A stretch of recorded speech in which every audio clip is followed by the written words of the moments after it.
Well, welcome to Stone Brewing Company.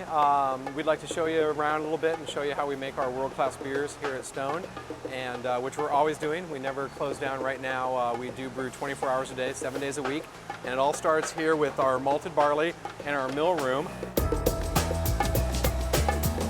The beginning process of the brewing basically starts with the grain and being milled.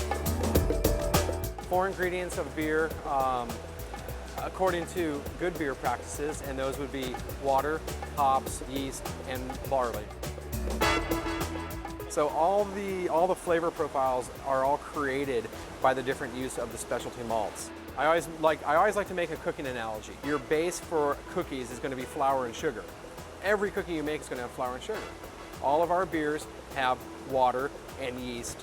They just have different types of specialty malts, which you could equate to the oatmeal, the raisins, the chocolate chips, to get those desired flavors and textures.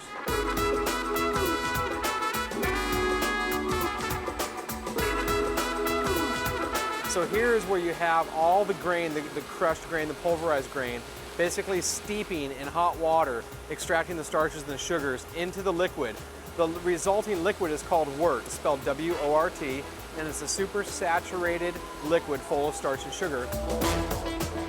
One of the byproducts of the brewing process is the spent grain, and that's what Dean's shoveling out right now. This is the spent grain from a batch of Stone IPA. It tastes and smells like oatmeal or grape nuts or something like that, and it's steaming really warm, actually really warm right now. It doesn't taste too bad. The beer is much better, but the grain's not bad.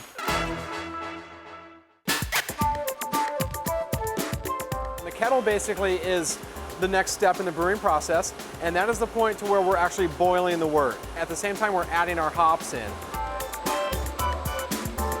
After 90 minutes in the kettle and being boiled and hops added, it comes over to this vessel here, which is the whirlpool.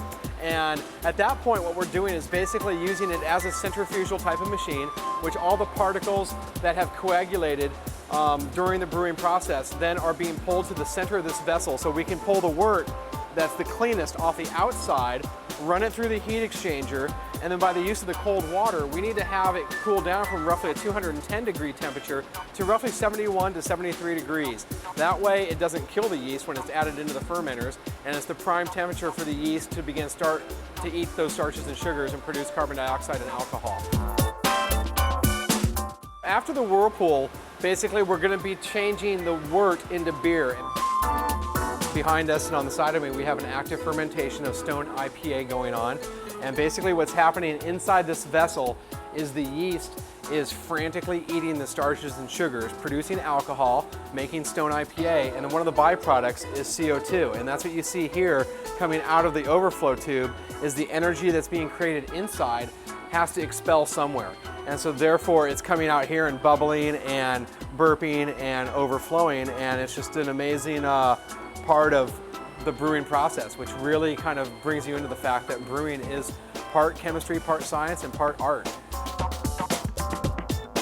After about 2 weeks of fermentation time, it runs through our filtering machine, filters it out, makes it a nice clean, clear beer, and then into the bright tanks. The bright tanks are basically a large keg, a holding vessel, that once our brewers have determined carbonation levels and the beer is ready to go, we will then bottle the beer or keg the beer and get it off to all the happy customers out there throughout the land.